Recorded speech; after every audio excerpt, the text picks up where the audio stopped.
Because of time, we could not really do it completely. Because I would have, if we had had enough time, I would have prepared questionnaires to administer to you.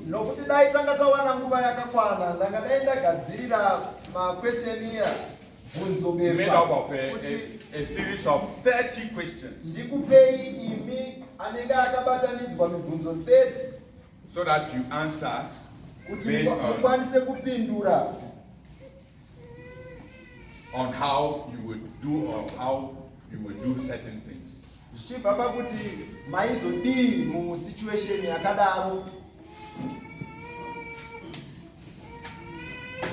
there are 5 love languages.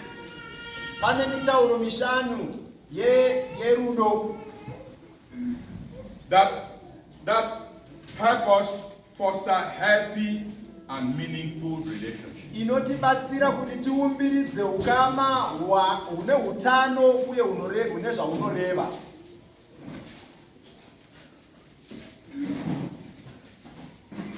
We each feel loved differently. Love usually does not come in a one-size-fits-all package.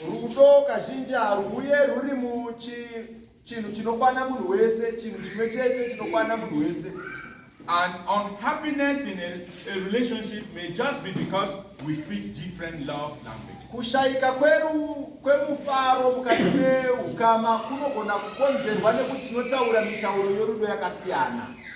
So the 5 love languages are as follows. 1. Words of affirmation. Words of affirmation must be etsigiro. Words of affirmation.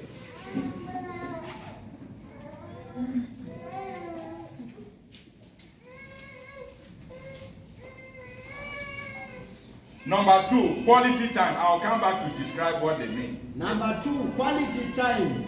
Spending quality time together. 2, quality time.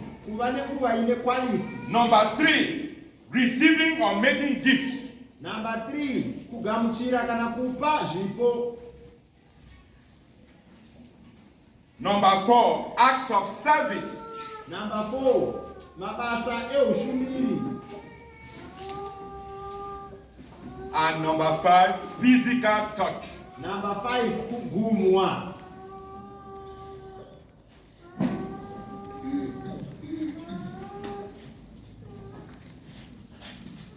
And the 5 ways in which we feel loved manifest themselves differently.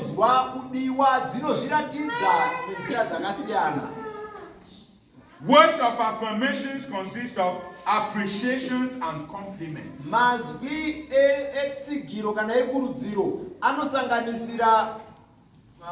Compliments, Compliments, praise. Praise and appreciation. Quality time is about giving the other person your undivided attention. Quality time inechekuita nokupa mumwe wako pfungwa dzako dzisina kutorwa nezvimwe. Physical touch is most often confused with sex. Physical touch kazhinji kacho inopesaniswa nobonde, kusangana pabonde zvova zvanzi takuda kuguma wani. Intimacy is part of physical touch, but that's not all what physical touch is all about. Intimacy, kusangana pabonde, chikamu che physical touch, asi hazviziri zvose. Those who feel loved by physical touch can be satisfied with just a hand. Just you hold a person by the hand. Vanonzwa kugutswa nekungogumwa vanokwanisa kutokwana kugutsikana nekubatwa neruoko bedzi. You just hold something by the hand, somebody by the hand, and it means the whole world. In such a way that those who don't even understand that love language, they wonder what Why does this person always like to hold hands?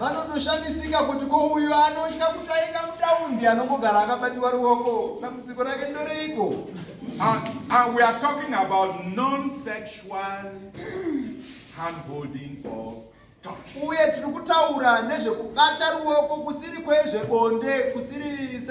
It's not about sex. Because that same person can get very, very offended if you try to introduce sex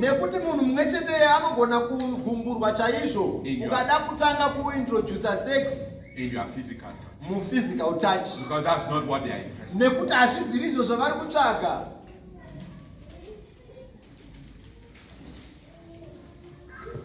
Then for some people, what makes them feel most loved is to receive a gift.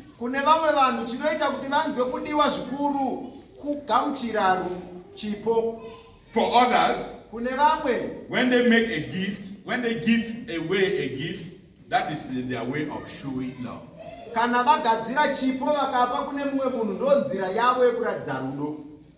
If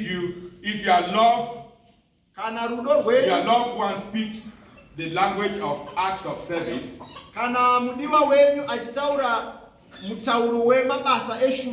it means they value your actions more than your words. You are likely to hear them say actions speak louder than words.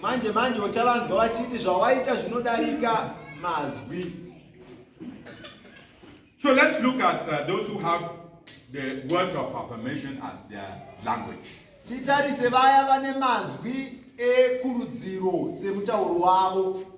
What are their needs? What do they need? They need that you should make them compliments. You should praise them.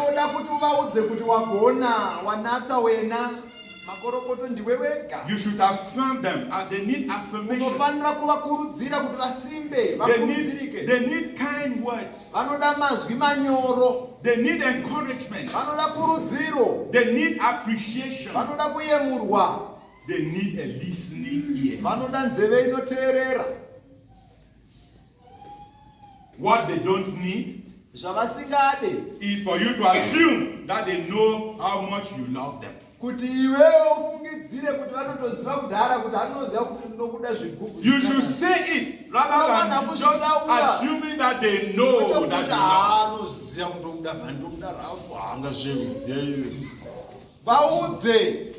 They don't need you to assume that they know how good they are.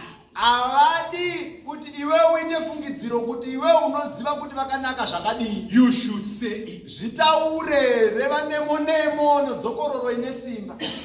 They don't need the assumption that they know how proud you are of them.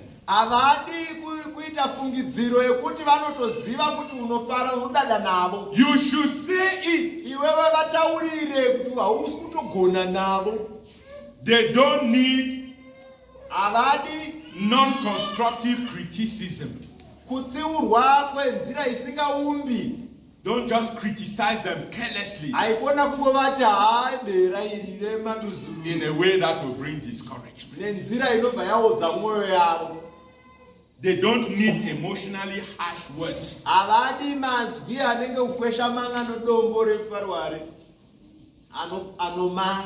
If you are used to using a harsh word, you will have friction.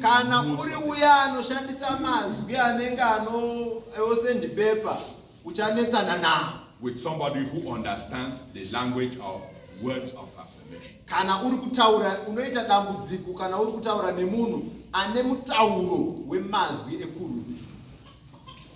Then quality time. What does somebody whose love language is quality time? What do they need? They need uninterrupted and focused conversation.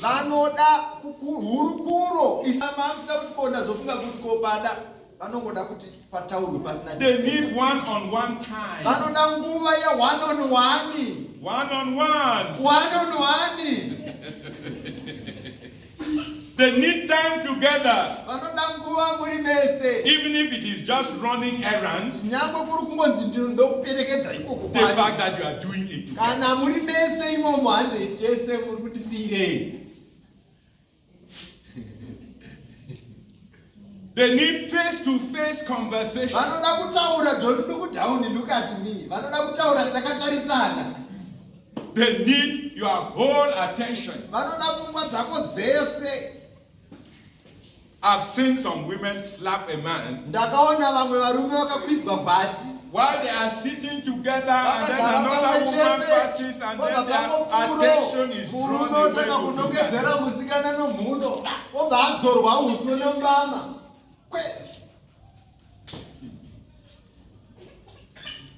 What quality timers don't need? Zvisingadiwe nemaquality timers. They don't need long periods of being apart. Havadi kuti ugare kure kwenguva refu. They don't need distracted conversation. Havadi kuti mutaure iwe uchipindira uchiganhira. They don't need spending time with anyone but each other. Havadi kuti nguva ipere vari kune mumwe munhu vanoda uripo iwewe. These are the kind of people we call possessive. Ava ndo vanhu vatinoti vari possessive. They don't need long periods without one-on-one time. Havadi kuti nguva irebe musina kugara pasi muchikurukura mese.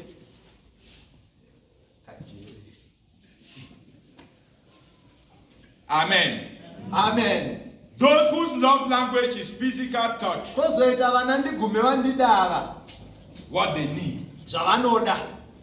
They need non-verbal body language to emphasize love. Vanoda kuti usingataurise zvako muchingotaura nemazwi asingabude nepamuromo. You just see some people, they sit and their eyes meet, Unongoona vamwe vanhu kuti vakagara vakatarisana maziso and then they make, obva atanga kutoita zviya zvekusimudza tsiye zvezve obva akurisa 7 truth smile. you communicate to the person. Obva watoziva kuti tatopedza nyaya. Non-verbal body language to Vanoda emphasize kutaura love. nemiri usingashandise mazwi kuti azvizive kuti ndodiwa ipa. Non-sexual touch that reinforces your presence. Kunobva kwangosimbisa kuti uripo. Kungoguma kwokungoti ndiri pano.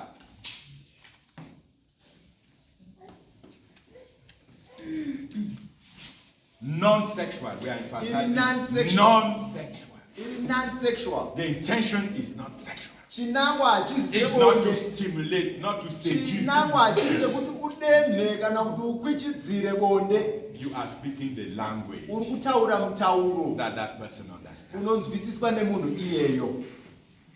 They need lots of simple hugs, Vanoda mahugs ari simple akawanda. hand holding, Kubatwa ruoko, gentle touches. kugumwa zvakanyorovera.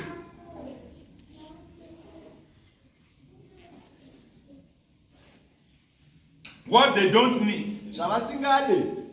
they don't need long periods without intimacy. Havadi nguva refu vasina kugumana nomunhu. They don't need physical neglect. Havadi kusiyiwa semunhu, kugara vasina kupiwa attention semunhu. They don't need coldness in the way you give them affection. Havadi kutonhora mumapiro aunoita attention, affection rudo kwavari. And they don't need any physical abuse.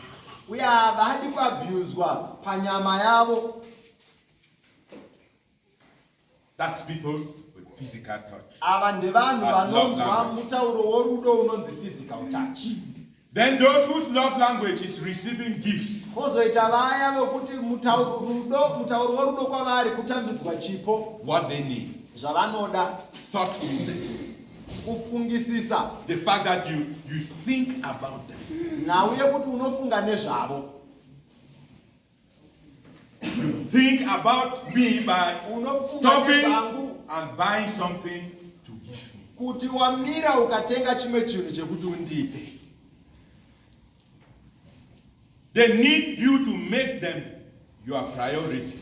Vanoda kuti iwe uvaite zvakakosha kwavari. And they need gifts on special occasions. Uye vanoda zvipo pazviitiko zviri special. What are special occasions? Ma-special occasions chii? Birthday, Birthday, marriage anniversary, rangaridzo yomusi wokuwanana. Those special days mean a lot. Nemazuva akakosha iwaya aya. You forget it, you get into trouble. Ukarikanganwa She'll get up in the morning and she's just waiting. She'll not remind you because she wants to know whether you really have family. And by midday she may remind you, darling, is there something you are forgetting? Surely you have not forgotten something. If you remember, then fine. But if it goes to the evening, you may find somebody at the corner of the house just regretting something.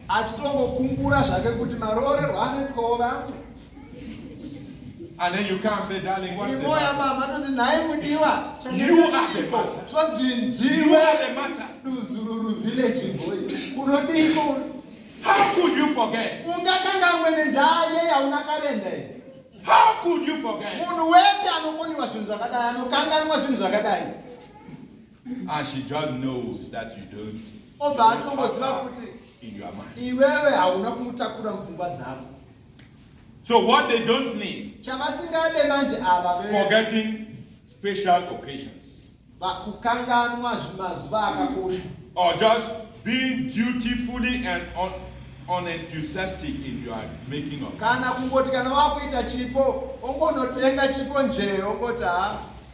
They can detect when it is just, you are just being dutiful. You are doing it just out of a sense of duty.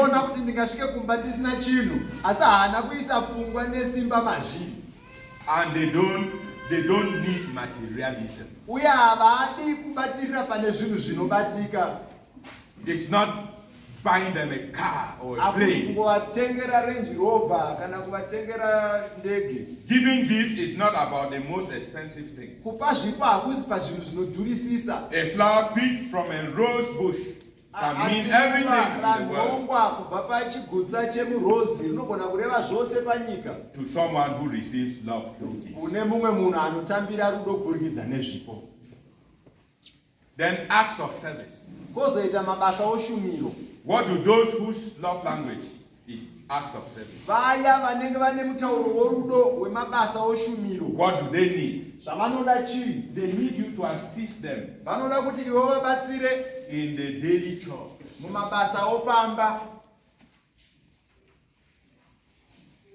Ongoing help with housework. You just help clear the table while they are, and they are just so happy. You get into the kitchen and you just help them to wash. Or while she's rinsing, you just take them. No, washing, you just take and you rinse. She's struggling to connect the gas bottle. That you just come and you do it.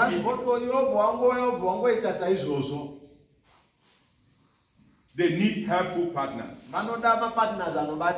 who are with them no matter what. They need someone who will go out of their way to elevate their workload.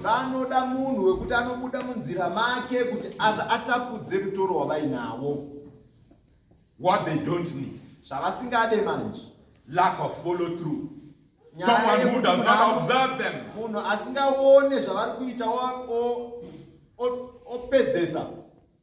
They don't need someone who makes work more important, their own work more important than their loved. They don't need someone who makes another person's to-do list more important than their loved one.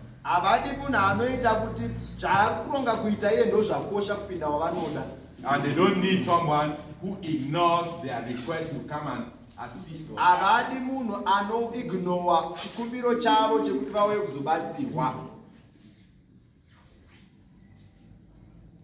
Those are the 5 love languages.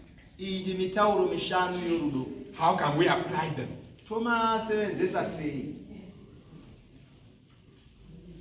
Even as parents, you can apply them on your children. Nyangwe sevabereki munokwanisa kuisevenzesa mitauro mishanu yose kuvana vedu. Because even from childhood, children begin to understand these love languages. Vana vanotanga kutonzwisisa kuti ndikanzai ndadiwa.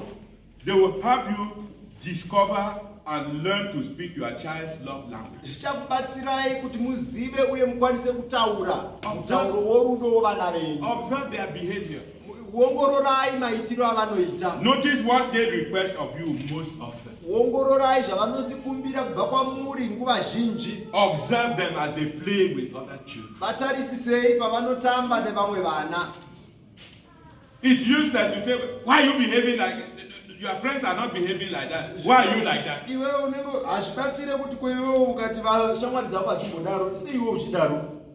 And for us as couples,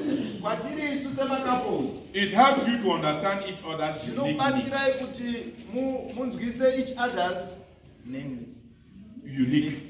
unique needs.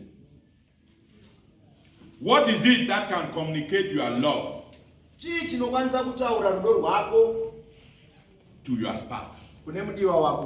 And what communicates love? What does your spouse do that communicates love to you? And the thing that communicates love to you may be meaningless to your spouse.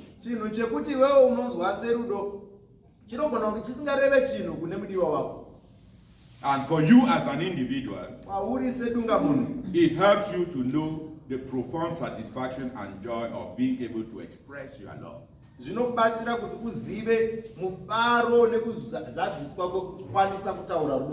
to feel truly loved in return.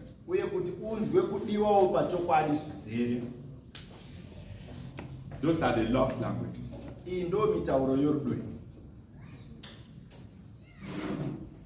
Praise the Lord. What is your language?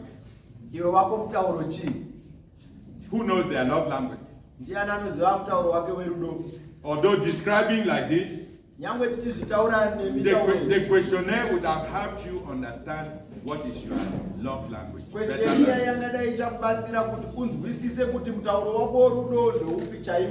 But who knows their love language? And you know your own partner's love language.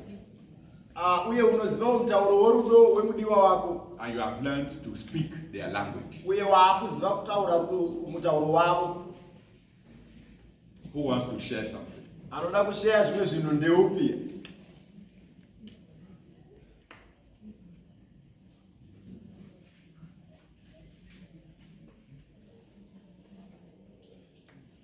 Does somebody want to make a comment?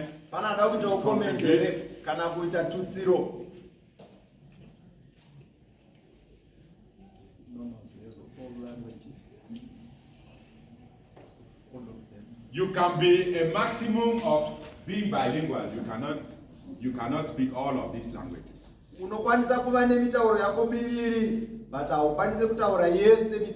If we did the questionnaire, you will realize which is your native language, which is the secondary language.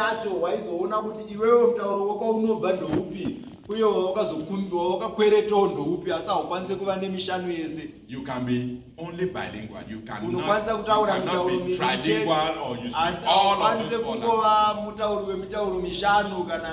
You have one major language and then a minor one. Yes, sister. Yes, sister. Brothers, just stand by before let us Chinese I know my love language, but he doesn't know. Okay, tell us.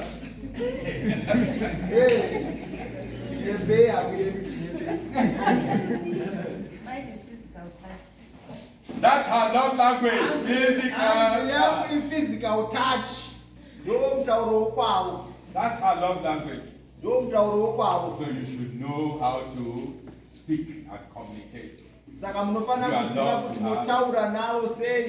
Maybe before now you have been buying buying this thing, you buy food, you come and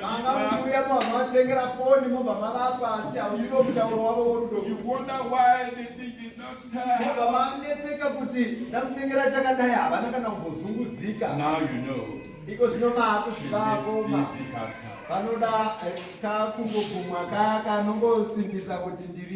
whether in public or in private.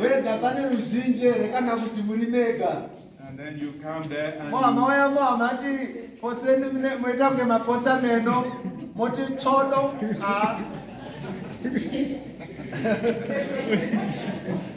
praise the Lord. Who else? Yes? Yes. I confirmed from the lessons that my wife's love language is number 3. So that is which is receiving and making gifts. Is that true?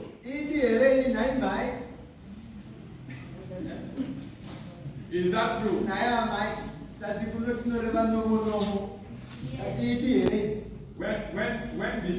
When last did he make you a gift?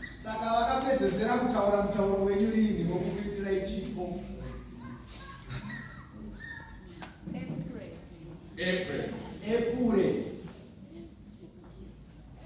Okay, I'm saying so because I've noticed that if I buy something, or let me say if I buy something, it becomes so precious even to me if it's just a small thing. You just buy something, she will talk about it for a long time. Yeah. And for her, she gives me gifts almost every time. And to me, I don't really, she can buy me a pair of socks, she can bring me something, she can bring me a chocolate or something. So to me, it will just be, or even if she brings some pens or shorts, to me it's just okay. So she's my wife, she's just taking care of it. So you were not understanding, she was speaking Chinese. So to me to just be, she's my wife, she brings me a new toothbrush. After a month I've used another one, and I can tell that since we got married, I don't know how many toothbrushes I've been changing, how many shorts, pens. But to me it's just saying, I know she's my wife. But if I buy now you know that she is expressing love. Now you know that she's expressing love. She doesn't know his language. And then what is your own love language? What is your own native language? Don't tell me that it is Ndebele.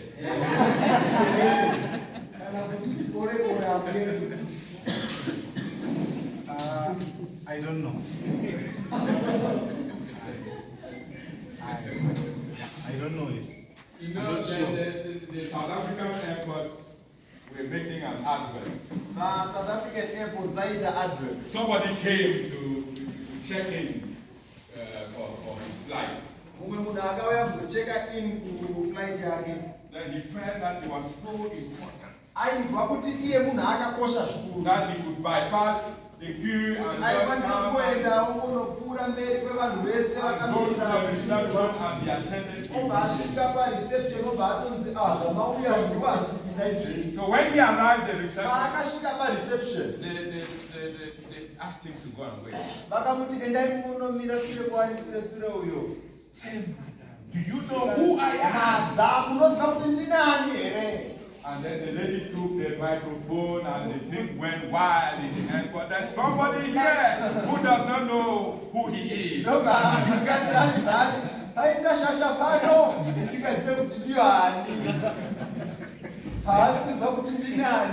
he doesn't know who he is.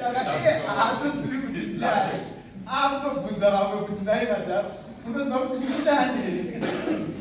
So, wife, do you know what his language is? His love language. Because now you have been speaking the wrong language. You are speaking Chinese. The Chinese are making gifts to him. You wasn't understanding that. No. So you will now have to learn to speak Saka language. imimi murufana kudzidza mutauro wokwavo. And he will learn to speak your language. Ivo vagodzidza kutaura mutauro wekwenu. And then things will happen. Zvinhu zvichatanga kusungikana.